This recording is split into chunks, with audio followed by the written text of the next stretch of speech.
യുഎസുമായുള്ള ആണവ ചർച്ചയ്ക്കിടെ അപ്രതീക്ഷിത മിസൈൽ വർഷവുമായി ഇറാൻ. സൈനികാഭ്യാസത്തിന്റെ ഭാഗമായി ഹോർമുസ് കടലിടുക്കിന്റെ ചില ഭാഗങ്ങൾ മണിക്കൂറുകളോളം അടച്ചിട്ടു എന്നാണ് പുറത്തുവരുന്ന വിവരം. പ്രസിഡന്റ് ഡൊണാൾഡ് ട്രംപിന്റെ ഭീഷണിക്ക് മറുപടിയായി ആയിരുന്നു നീക്കമെന്നാണ് സൂചന. ലോകത്തെ ഏറ്റവും ശക്തമായ സൈന്യത്തിന് കിട്ടുന്ന അടി ചിലപ്പോൾ അവരെ തിരിച്ചുവരാൻ സാധിക്കാത്ത വിധം തളർത്തിയേക്കാമെന്നാണ് ഇറാന്റെ പരമോന്നത നേതാവ് അയത്തുള്ള അലി ഖമേനിയുടെ മുന്നറിയിപ്പ്. ഇതിനിടെ ജനീവയിൽ നടന്ന ആണവ ചർച്ചകൾ ക്രിയാത്മകമായിരുന്നുവെന്നും ഇറാൻ വിദേശകാര്യമന്ത്രി അബ്ബാസ് അരഗ്ജി വ്യക്തമാക്കി. അജയ് സുധാ ബിജു ചേരുന്നുണ്ട്. അജയ്, ഇത് അസാധാരണമായ സംഭവവികാസങ്ങളാണ്. നമ്മൾ നേരത്തെ പറഞ്ഞതുപോലെ ഒരു ഘട്ടത്തിൽ വലിയ തോതിലുള്ള സമാധാന ചർച്ചകൾ പുരോഗമിക്കുന്ന സാഹചര്യം, മറുവശത്ത് ഇരുവശത്തു നിന്നും ആക്രമണങ്ങൾ അല്ലെങ്കിൽ പ്രകോപനങ്ങൾ സൃഷ്ടിക്കപ്പെടുന്ന പശ്ചാത്തലം. ഇതെങ്ങനെ കാണണം? ഏതെങ്കിലും തരത്തിൽ ഒരു സമാധാനത്തിന് സാധ്യതയുണ്ടോ, അതോ ആക്രമണത്തിലേക്ക് കാര്യങ്ങൾ എത്തുമോ? രഞ്ജിത്ത്, അവിടെ കല്യാണം ഇവിടെ പാലുകാച്ച് എന്ന് പറയുന്നത് പോലെയാണ് ഇറാൻ്റെയും അമേരിക്കയുടെയും പല സമയത്തുള്ള ഒരു സ്ഥിതിഗതികൾ. ഒരേ സമയം തന്നെ ആണവ ചർച്ചകൾ, സമാധാന നീക്കം എന്നുള്ള രീതിയിൽ ചർച്ചകൾ നടക്കുമ്പോഴും മറ്റൊരു തലത്ത് ആക്രമണ ഭീതിയും അതുപോലെ തന്നെ ഭീഷണികളും എല്ലാമായി അവർ നീങ്ങിക്കൊണ്ടിരിക്കുന്നു. US-ൻ്റെ ഭാഗത്തു നിന്ന് നമ്മൾ നോക്കുകയാണെങ്കിൽ അവിടെ സ്റ്റീവ് വിറ്റ്കോഫ് ഉൾപ്പെടെയുള്ള പ്രതിനിധികളെ അയച്ചുകൊണ്ട് അവർ ചർച്ചയ്ക്ക് തയ്യാറാകുന്നു. നയതന്ത്രപരമായി കരങ്ങൾ നീട്ടുന്നു. ഒമാന്റെ മധ്യസ്ഥത അംഗീകരിക്കുന്നു. ജനീവയിൽ വെച്ചും അതുപോലെ തന്നെ മറ്റ് എവിടെ വെച്ചുമുള്ള ചർച്ചകൾക്ക് അവർ നീക്കം നടത്തുന്നു. എന്നാൽ ട്രംപ് US-ൽ ഇരുന്നു കൊണ്ട് നിരന്തരമായി ഇറാനെതിരെ ഭീഷണി സ്വരങ്ങൾ ഉയർത്തിക്കൊണ്ടിരിക്കുന്നു. ഇന്നലെ തന്നെ അദ്ദേഹത്തിൽ നിന്ന് വന്ന വളരെ പ്രകോപനപരമായിട്ടുള്ള ഒരു പ്രസ്താവനയായിരുന്നു ഇറാന്റെ ഈ രണ്ടാം ഘട്ട ചർച്ചകൾ. കഴിഞ്ഞ ദിവസം നടന്ന ഈ രണ്ടാം ഘട്ട ചർച്ച, ആണവ ചർച്ച പരാജയപ്പെട്ടാൽ ഇറാനിലുള്ള ആണവ കേന്ദ്രങ്ങൾ തങ്ങളുടെ B-20 ബോംബറുകൾ ഉപയോഗിച്ച് നശിപ്പിക്കും എന്ന് ട്രംപ് പറഞ്ഞിരുന്നു. ട്രംപിന്റെ ഈ പ്രസ്താവന കഴിഞ്ഞ് ഈ രണ്ടാം ഘട്ട ചർച്ചകൾ തുടങ്ങുന്നതിന് ഏതാനും മണിക്കൂറുകൾക്ക് മുൻപാണ് ഇറാന്റെ ഭാഗത്ത് നിന്ന് ഇത്തരത്തിൽ ഒരു വലിയ ഒരു ഭീഷണി ഉണ്ടായിരിക്കുന്നത്. അവരുടെ ഭാഗത്തുനിന്ന് വലിയൊരു പ്രകോപന സന്ദേശം തന്നെയായിരുന്നു അമേരിക്കയ്ക്ക്. ഹോർമുസ് കടലിടുക്കിലേക്ക് വലിയൊരു സൈനികാഭ്യാസം നടത്തിയായിരുന്നു അവരുടെ ഈ മുന്നറിയിപ്പ് എന്ന് പറയുന്നത്. ഇതിന് പിന്നാലെ ഇറാന്റെ പരമോന്നത നേതാവായിട്ടുള്ള അയത്തുള്ള അലി ഖമനയുടെ ഒരു സന്ദേശം കൂടി പുറത്തു വന്നു. അതായത് ലോകത്തിലെ ഏറ്റവും വലിയ സേനയ്ക്ക് നൽകുന്ന അടി ചിലപ്പോൾ അവരെ തിരിച്ചെഴുന്നേൽക്കാൻ സാധിക്കാത്ത വിധം തളർത്തിയേക്കാം എന്നായിരുന്നു ഖമനയുടെ പ്രസ്താവന. എന്തായാലും ഹോർമുസ് കടലിടുക്കിലേക്ക് നടത്തിയ ഈ സൈനിക അഭ്യാസത്തെ തുടർന്ന് ഈ കടലിടുക്ക് ഏതാനും മണിക്കൂറുകൾ അടച്ചിടുന്ന ഒരു സാഹചര്യം കൂടി ഉണ്ടായിരുന്നു. ലോകത്തിലെ എണ്ണ വ്യാപാരത്തിന്റെ 20% നടക്കുന്ന ഒരു കടലിടുക്കാണ്.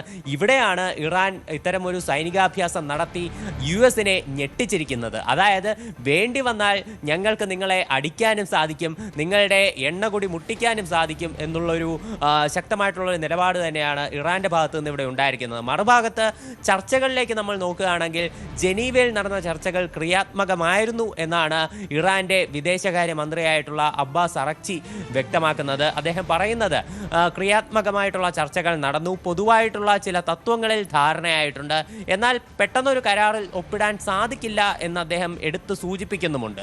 അപ്പോൾ ഇത്തരത്തിലാണ് ഈ രണ്ടാം ഘട്ട ചർച്ചകൾ പുരോഗമിച്ചിരിക്കുന്നത്. ഇനി അടുത്ത ഘട്ട ചർച്ചകൾ വീണ്ടും ഉണ്ടാകും എന്ന് മധ്യസ്ഥത വഹിച്ച ഒമാൻ വ്യക്തമാക്കിയിട്ടുണ്ട്. അടുത്ത ഘട്ട ചർച്ചകൾ എവിടെയാകും എന്ന് നിലവിൽ തീരുമാനിച്ചിട്ടില്ല. ഉടൻ അക്കാര്യങ്ങളിൽ ധാരണയാകും എന്നാണ് കരുതുന്നത്. എന്തായാലും ഈ ഇറാന്റെ ഭാഗത്തു നിന്നുണ്ടായ ഈ പ്രകോപനത്തിന് US-ന്റെ ഭാഗത്തു നിന്നുള്ള മറുപടിയൊന്നും വന്നിട്ടില്ല. എന്തായാലും അവരുടെ മറുപടി ഇനി വാക്കുകളിലൂടെ ആകുമോ, അല്ലെങ്കിൽ മറ്റൊരു യുദ്ധവിമാനം കൂടി ഇറാന്റെ തീരത്ത് നങ്കൂരം ഇടിപ്പിച്ചുകൊണ്ടാകുമോ എന്നുള്ളതെല്ലാം നമുക്ക് കാത്തിരുന്ന് തന്നെ കാണണം. ശരി അജയ്. ഇന്ത്യ ബംഗ്ലാദേശ് ബന്ധത്തിൽ മഞ്ഞുരുകുന്നു. വൻ ഭൂരിപക്ഷത്തോടെ അധികാരത്തിലെത്തിയ താരിഖ് റഹ്മാനെ പ്രധാനമന്ത്രി നരേന്ദ്രമോദി ഇന്ത്യയിലേക്ക് ക്ഷണിച്ചു. ധാക്കയിൽ നടന്ന സത്യപ്രതിജ്ഞ ചടങ്ങിന് പിന്നാലെയാണ് ലോക്സഭാ സ്പീക്കർ ഓം ബിർള പ്രധാനമന്ത്രിയുടെ ഔദ്യോഗിക ക്ഷണക്കത്ത് കൈമാറിയത്. അജയ് സുധാ ബിജു വിവരങ്ങൾ പങ്കുവെക്കും. അജയ്, ഒരു മഞ്ഞുരുക്കത്തിന്റെ സൂചന തന്നെയാണോ ഇത്? ഇന്ത്യ ബംഗ്ലാദേശ് ബന്ധം അത് അടുത്ത കുറച്ച് കാലങ്ങളായി ഒരു മോശ സ്ഥിതിയിലൂടെയായിരുന്നു കടന്നുപോയിക്കൊണ്ടിരുന്നത്. ചരിത്രപരമായി നോക്കുകയാണെങ്കിൽ ഇന്ത്യ ബംഗ്ലാദേശിനെ പല സമയത്ത് പല കാര്യങ്ങളിൽ സഹായിച്ച് പരസ്പരം സഹകരിച്ചുകൊണ്ട് മുന്നോട്ട് നീങ്ങുകയായിരുന്നു. എന്നാൽ അടുത്തിടെ അവിടെ ദീർഘകാലം അധികാരത്തിലിരുന്ന ഷെയ്ഖ് ഹസീനെ പുറത്താക്കിയതിലൂടെ അവിടെ നടന്ന ഒരു വലിയ ജനകീയ വിപ്ലവം, അതിനുശേഷമാണ് കടുത്ത രീതിയിലുള്ള ഇന്ത്യ വിരുദ്ധ നിലപാടുകൾ ബംഗ്ലാദേശ് ബംഗ്ലാദേശിൽ ഉടലെടുത്ത് വരാൻ തുടങ്ങിയത്. അവിടെ പുതുതായി രൂപം കൊണ്ട വിദ്യാർത്ഥി പാർട്ടിയായിട്ടുള്ള നാഷണൽ സിറ്റിസൺ പാർട്ടി ആണെങ്കിലും അതുപോലെ തീവ്ര മതനിലപാടുകൾ സ്വീകരിക്കുന്ന ജമാഅത്തെ ഇസ്ലാമിയുമാണെങ്കിലും ഇത്തരം ഒരു ഇന്ത്യ വിരുദ്ധ നിലപാടുകൾക്ക് നേതൃത്വം നൽകിയിരുന്നു. മാത്രമല്ല അവിടെയുള്ള ന്യൂനപക്ഷ വിഭാഗങ്ങളായിട്ടുള്ള ഹിന്ദുക്കൾക്ക് നേരെ കടുത്ത ആക്രമണങ്ങൾ നടത്തുന്നു. അവരിൽ പലരും കൊല്ലപ്പെടുന്നു. ഇന്ത്യയിൽ ഷെയ്ഖ് ഹസീനയ്ക്ക് ഒരു രാഷ്ട്രീയ അഭയം കൊടുത്തതിൽ തന്നെ ബംഗ്ലാദേശിൽ കടുത്ത അതൃപ്തി ഉണ്ടാകുന്നു. ഇന്ത്യക്കെതിരെ പരസ്യ പ്രസ്താവനകളുമായി അവിടെയുള്ള രാഷ്ട്രീയ നേതാക്കളെല്ലാം രംഗത്ത് വന്നിരുന്നു.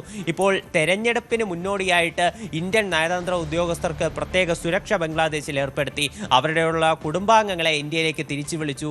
അപ്പോൾ ഇങ്ങനെയുള്ള നിരന്തരമായിട്ടുള്ള പല പ്രശ്നങ്ങൾ ഇന്ത്യക്കും ബംഗ്ലാദേശിനും ഇടയിൽ ഉണ്ടായി.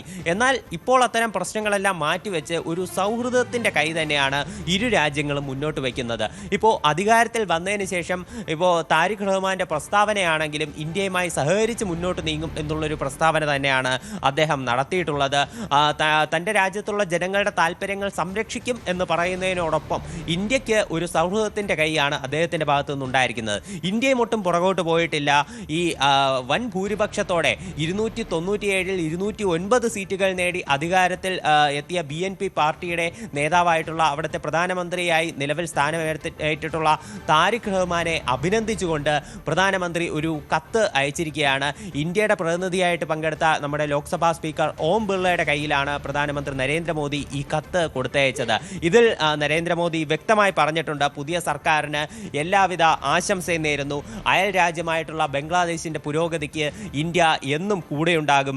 ജനാധിപത്യപരമായും അതുപോലെ തന്നെ ജനാധിപത്യപരമായ ഒരു രാഷ്ട്രം കെട്ടിപ്പടുക്കാനുള്ള ബംഗ്ലാദേശിന്റെ ശ്രമങ്ങൾക്ക് ഇന്ത്യ എന്നും പിന്തുണ നൽകും എന്നുകൂടിയാണ് പ്രധാനമന്ത്രി നരേന്ദ്രമോദി പറഞ്ഞിട്ടുള്ളത്. അതുമാത്രമല്ല താരിഖ് റഹ്മാനെ ഇന്ത്യയിലേക്ക് സ്വാഗതം കൂടി ചെയ്യുന്നുണ്ട് നരേന്ദ്രമോദി. എന്തായാലും വലിയ രീതിയിലുള്ള ഒരു സൗഹൃദം തന്നെയാണ് ഇരു രാജ്യങ്ങൾക്കുമിടയിൽ ഉടലെടുക്കാനായിട്ടുള്ള സൂചനകൾ നിലവിൽ കണ്ടു തുടങ്ങിയിരിക്കുന്നത്. അജയ് സുധാ ബിജു വിവരങ്ങൾ പങ്കുവച്ചു.